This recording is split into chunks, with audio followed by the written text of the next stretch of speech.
Insperity presents the Small Business Advocate Show with Jim Blasingame, brought to you by FedEx, CareerBuilder.com, and Palo Alto Software. This is a copyrighted production of Small Business Network, Inc., all rights reserved. You're listening to the man who has received so much recognition for his work on behalf of small business that he had to get a bigger mantle for his awards and a wider door for his head. You have reached the transmitting signal for the Big Giant Head. All Big Giant circuits are busy right now. Please stay on the line. Mr. Humble, Jim Blasingame.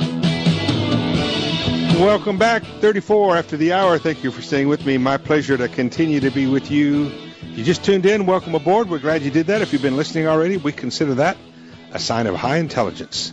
Steve DelBianco is with us, ladies and gentlemen. Steve is a good friend of ours, longtime Brain Trust member, Vice President of Corporate Affairs for the Association for Competitive Technology, the Chief Executive over at NetChoice.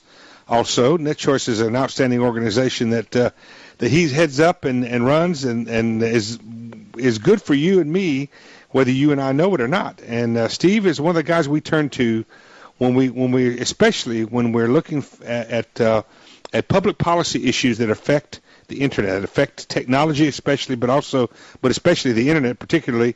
And he's got some things to report to us today. Steve DelBianco, welcome back. Hey, thanks, Jim. Appreciate all you do to help small business. I get up every morning like you, and my mission is to keep the internet safe for capitalism. That's right. And California has designed some new desperate gestures that really get in the way of internet commerce. Well, that's exactly right. And this is a snake that keeps rearing its head, but it's manifesting now in California. And so tell us what's going on, folks. Pay attention to this, ladies and gentlemen.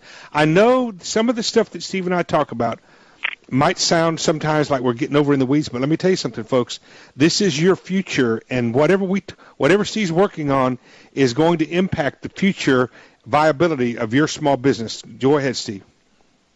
Absolutely, Jim. This really matters. This thing really got started back in the early 40s and 50s when catalogs started shipping goods and products all around the country, and states would say that catalog vendor should have been collecting sales tax for those shipments. And through multiple Supreme Court cases, the most recent one was the Quill Office Products Company in 1992, the Supreme Court said, well, hang on, there's 7,500 different sales tax jurisdictions in this country, in the 46 states that have sales tax. They all have different rates, different rules, different definitions, filing requirements. That is such a complex patchwork. The Supreme Court said, look, that's an unreasonable burden on interstate commerce. On any business, especially a small business. Oh, incredible, because the Constitution was full of provisions that stop the states from erecting protectionist or barriers of any kind to favor their own businesses over out-of-state businesses. So, folks, what's in a nutshell, if you sell something over, in a virtual way, a catalog or e-commerce on a website, and you don't, and to somebody in another state, then the issue is the sales tax. The states want you to collect it and remit it, and you don't want to because you don't want to have to keep up with those 7,500 precincts. And so the Supreme Court agreed with you, right, Steve? Jim, you've got it exactly right. So keep in mind this has nothing whatsoever to do with the Internet.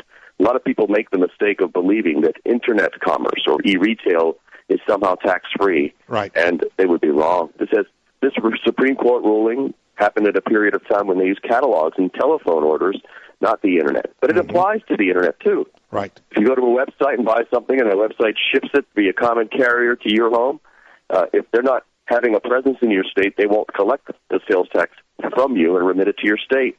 Instead, that becomes your responsibility to pay it as the flip side of the sales tax, also known as the use tax. Mm-hmm. And businesses, most of your listeners are small businesses, they know they pay use tax on anything for which sales tax wasn't collected, because businesses are easy to audit, and states are very quick to check on a business and say, what did you buy that you didn't pay sales tax on?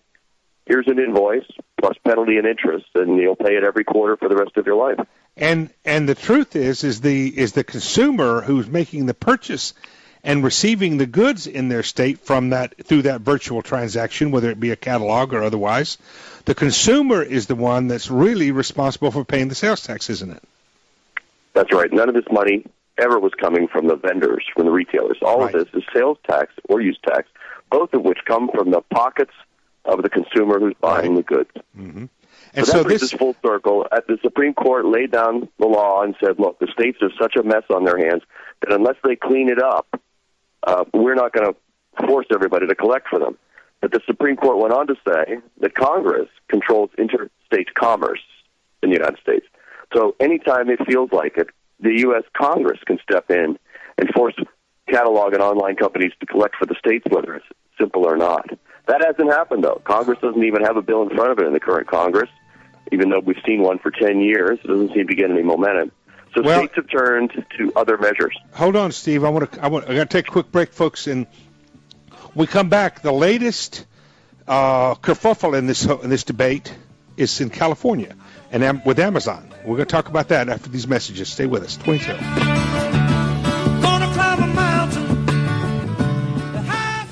Insperity presents the Small Business Advocate Show with Jim Blasingame, brought to you by FedEx, CareerBuilder.com, and Palo Alto Software. This is a copyrighted production of Small Business Network, Inc., intended for the private use of our audience. Except as otherwise provided by copyright law, all other copying, redistribution, or publication without prior written consent is prohibited. All rights reserved. Prohibited. All rights reserved. Prohibited.